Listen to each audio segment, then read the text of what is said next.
男たちが、村の女たちや子供たちが襲撃者に虐殺されるのを目の当たりにして初めて、彼らは私の警告を信じた。損壊した遺体をじっと見つめながら、彼らは怒りに燃え上がった。隊長。一人がしわがれた声で叫んだ。アメリアが嘘をついている。俺たちはお前とクロエの誕生日を祝うために護衛すべきだって言っただろう。今、俺の息子は死んだ。俺の妻はどこにいる？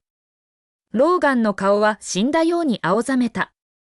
私は血まみれの光景を見つめながら涙を流した。前世、襲撃者が攻めてきたとき、私の夫であり島の警備隊長だったローガンは、全員の男たちを引き連れてクロエの誕生日を祝いに行っていた。妊娠中の私は排水路を這いずり回って彼らを連れ戻しに行った。しかし、クロエは迷子の襲撃者に殺されてしまった。彼らを討伐した後、ローガンは何も言わなかった私が産気づくまで。それから彼は私に暴行を加え、海に投げ込んだのだ。彼は歯ぎしりしながら言った。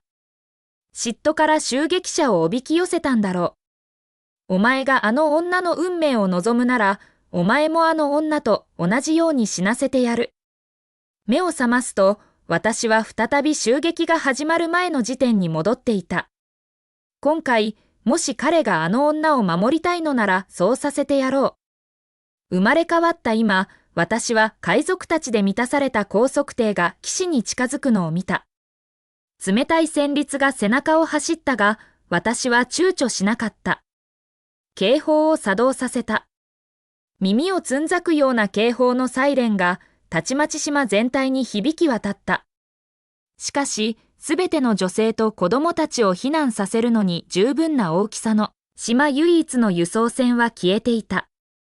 親友が涙声でよろめきながら近づいてきた。アメリア、海賊が襲ってくる。男たちは全員どこに行ったの？フェリーもない。私たち、どうすればいいの？私が答える前に、他の女たちや子供たちが私の周りに押し寄せ、無力さと恐怖に目を見開き、私に視線を注いだ。真実を知る唯一のものとして、私は彼らに伝えなければならなかった。ローガンが全員の男たちとすべての武器を持ち、輸送船で航海に出てクロエの誕生日を祝いに行ったのだと。私の姑は激怒し、狂ったように罵った。あの子は気が狂ったのか。配分ポートがいつ海賊に襲われるかわからないのに、全員の男たちを連れ出そうなんて。彼女は毒を吐くようにクロエの名を口にした。あの陰険な小娘。前からあの子はろくでなしだと言っていたわ。いつも弱踊りじしく振る舞って男たちを誘い込んで。そして今見てごらん。あの子、私たち全員を殺そうとしているんじゃないの？彼女の精神的崩壊はスイッチを入れたようで、他の女たちも瞬時に爆発し、クロエの厚かましさや彼女らの男たちを誘い出したことを罵倒し始めた。彼らがそう話しているうちに、海賊の高速艇は岸に近づき、パニックはさらに強まった。私は何とか冷静さを保ち、全員に慌てないで、避難用トンネルへ向かうように伝えた。私たちの島は本土から隔絶しており、頻繁に海賊の標的になっていた。身を守るため、私たちは地下にシェルターのネットワークを建設し、彼らの襲撃に耐えられるようにしていた。狭苦しい避難トンネルには、女たちと子供たちがぎゅうぎゅう詰めになり、海賊たちが島を捜索して女たちを探す残忍な笑い声が上から響くのを聞いていた。凍りつくような恐怖の波が全員に広がった。全員を救うには、トンネルにつながる排水路を張って外に出て、ジェットスキーで援軍を呼びに行くしか道はなかった。姑は私の手を握りしめ、彼女のゴツゴツした手は冷たい汗で濡れていた。アメリア、すべての女性と子供たちの安全はあなたにかかっている。あなたは必ず助けを連れ戻さなければならない。私は苦渋に満ちた笑みを浮かべ、顔には不本意な表情を刻みつけた。私が言っても、ローガンは私と一緒に戻ってこないだろう、と彼女に言った。私の言葉に、重苦しい沈黙が全員を包んだ。ローガンがクロエを救助して島に連れてきてから3ヶ月、彼は影のように彼女に寄り添っていた。彼女の世話をするという名目のもと、ローガンは彼女と離れず、毎日一緒に魚を釣り、訓練をしていた。島民たちでさえ、陰で彼とクロエの方が夫婦のように見えると囁き合っていた。それにもかかわらず、疑いを避けるどころか、ローガンはからかわれると、より露骨に彼女に親密に接するようになったのだ。私はこれについて何度も彼と口論し、本当の妻は誰なのかと問い詰めた。しかし彼は無関心で、むしろ私が小心者で嫉妬深いと非難した。私たちの愛は、クロエの到着とともにとっくに消えていた。ちょうど全員が途方に暮れていたとき、義理の妹のローズが前に出てきた。私に行かせて。島の警備隊のメンバーは全員知っているし、それにアメリアは妊娠中だ。もし何かあったら、兄にどう説明すればいいかわからないから。そう言うと、彼女は熱心に排水路に飛び込み、湿って汚れたパイプを外まで張っていった。私たちは避難トンネルに身を寄せ合い、発見されませんようにと心の中で祈った。しかしその時、鋭い目の海賊がトンネルの入り口を見つけたのだ。ここに鉄の扉がある。女たちはみんな中に隠れているに違いない。そうだろうと思った。こんなに大きな島に女が一人もいないわけがない。俺は半年も海上を漂流して、女のことを夢見てきた。今回は思う存分楽しませてもらうぞ。中に隠れている女たちを思うと、海賊たちは鉄の扉を狂ったように叩き壊し始めた。扉に激しく響く衝撃音を聞きながら、女たちの顔は青ざめた。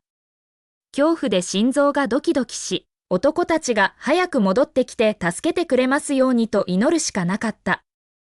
約30分後、義理の妹のローズが汚れにまみれて排水路から這い戻ってきた。彼女を見て、全員はすぐに歓声を上げ、彼女が男たちを連れ戻したと信じた。しかし彼らの落胆したように、ローズは涙を拭い始めるだけで、顔には苦悩の表情が刻まれていた。ごめんなさい、彼らは私と一緒に戻ってこようとしませんでした。姑は必死に彼女を詰め寄った。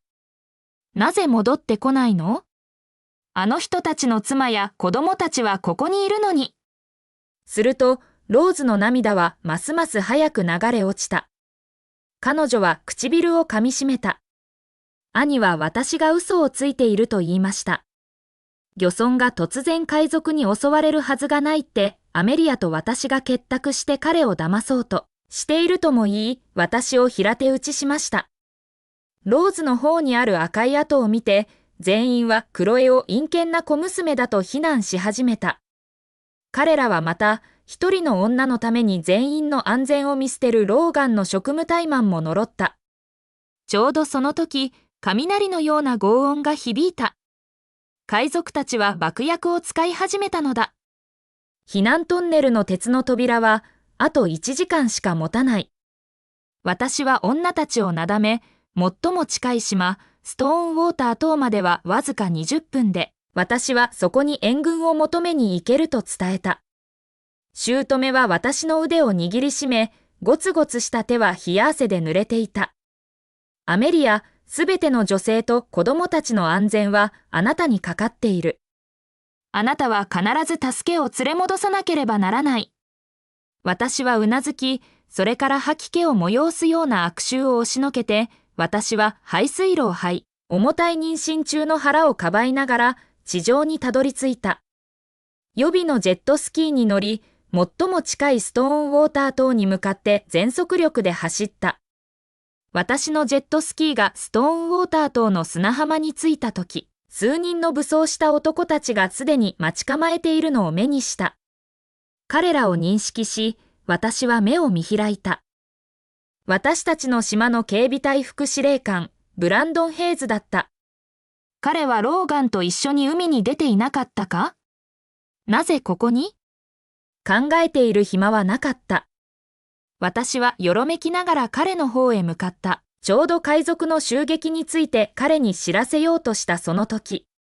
彼は突然私の腕をつかみ、ジェットスキーから引きずり下ろし、彼の目は完全な嫌悪感に満ちていた。アメリア・バンス、この世にどうしてお前みたいな不快な女がいるんだ？私は彼を見つめ、当惑し、彼の意味を理解できなかった。隊長が特にここでお前を待てと命じた。お前が嫉妬心から他の島で村が海賊に襲われたというデマを広めようとローズと結託するだろう。すべてクロエの誕生日を台無しにするためにだって。ブランドンの言葉を聞きながら私は怒りに震え始めた。ローガンの心は全く非情だった。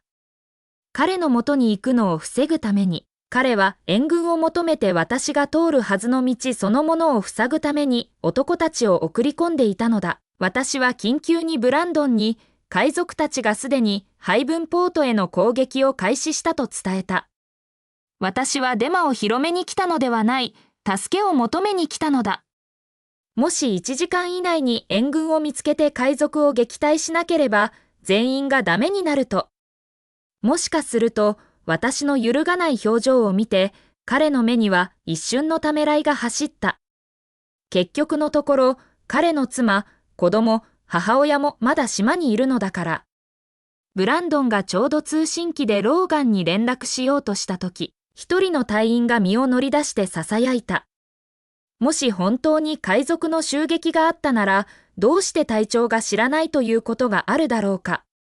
彼の顔には、ローガンに対するほとんど敬虔な信頼が宿っていた。ローガンは軍隊に所属したことがあり、優れた戦術間と直感と組織力を備えていた。彼は島民を率いて何十回もの海賊の襲撃を撃退してきた。1秒にも満たない沈黙の後、ブランドンは大声で笑い出した。アメリア、お前は本当に女優だな。ほとんど信じるところだったよ。私は隊長のことを誰よりもよく知っている。